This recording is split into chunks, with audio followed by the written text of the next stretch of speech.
যদি চায়ের ছাঁকনি কালো হয়ে যায় তাহলে এই টিপসগুলি অনুসরণ করুন এবং এটি নতুনের মতো উজ্জ্বল হবে গ্যারান্টি। আসসালামুয়ালাইকুম। ঘরে এমন অনেক জিনিস আছে যা নোংরা, কিন্তু আমরা সেদিকে নজর দিই না। তার উপরে আসে চা ছাঁকনি। চায়ের ছাঁকনি সবসময় নোংরা থাকে, চায়ের ছাঁকনি এতটাই নোংরা যে সবসময় কালো দেখায়। এর সবচেয়ে বড় কারণ হলো এটি পরিষ্কার করা খুব কঠিন, তবে কিছু টিপস অবলম্বন করে আপনি খুব আরামে চায়ের ছাঁকনি পরিষ্কার করতে পারেন। চায়ের ছাঁকনি পরিষ্কার করতে বাড়িতে রাখা বেকিং পাউডার ছাড়াও ব্যবহার করতে পারেন ব্লিচ, যা বাড়িতে সহজেই পাওয়া যায়। আর এমন গুরুত্বপূর্ণ ভিডিও প্রতিদিনই আমার চ্যানেলে আপলোড হয়। দয়া করে ভিডিওতে একটা লাইক দিয়ে ভিডিওর পরবর্তী অংশটুকু কন্টিনিউ করবেন। তাহলে চলুন জেনে নেওয়া যাক কিভাবে চা ছাঁকনি পরিষ্কার করবেন। বেকিং সোডা ব্যবহার। আপনার চায়ের ছাঁকনি যদি পুরোপুরি শিল্প হয়ে থাকে তবে আপনার ঘরে অবশ্যই বেকিং সোডা থাকবে। আমি আপনাকে বলে রাখি যে বেকিং সোডা বাড়িতে প্রাকৃতিক ক্লিনার হিসেবে বিবেচিত হয়। এটি জেদি দাগ সহজেই পরিষ্কার করে। চা ছাঁকনি পরিষ্কার করার জন্য প্রথমে আপনি গরম জল তৈরি করুন, তারপরে আপনি এই গরম জলে 2 চামচ বেকিং সোডা দিন, তারপরে এটি ভালোভাবে মেশান, তারপর আপনি এতে আপনার কালো ছাঁকনি দিন। প্রায় 2 ঘন্টা রেখে দিন। তারপর দেখবেন ছাঁকনির ময়লা আস্তে আস্তে আলগা হতে শুরু করেছে। তারপর আপনি ছাঁকনিটি বের করে নিন।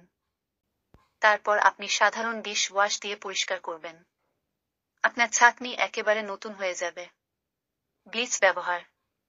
আপনার ঘরে যদি বেকিং সোডা না থাকে তবে আপনি স্বাচ্ছন্দ্যে ব্লিচ ব্যবহার করতে পারেন, কারণ জানা যায় যে ব্লিচ সবার ঘরেই থাকে। ময়লা মুছে দেওয়ার পাশাপাশি এটি জীবাণুও দূর করে।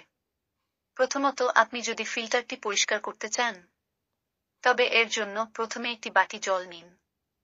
তারপরে আপনি এতে 1 চামচ ব্লিচ দিন। তারপরে আপনি এটি ভালোভাবে মেশান। এরপরে আপনি এটিতে আপনার কালো শিফট স্ট্রেনার রাখুন। তারপরে এটি প্রায় 20 মিনিটের জন্য রেখে দিন।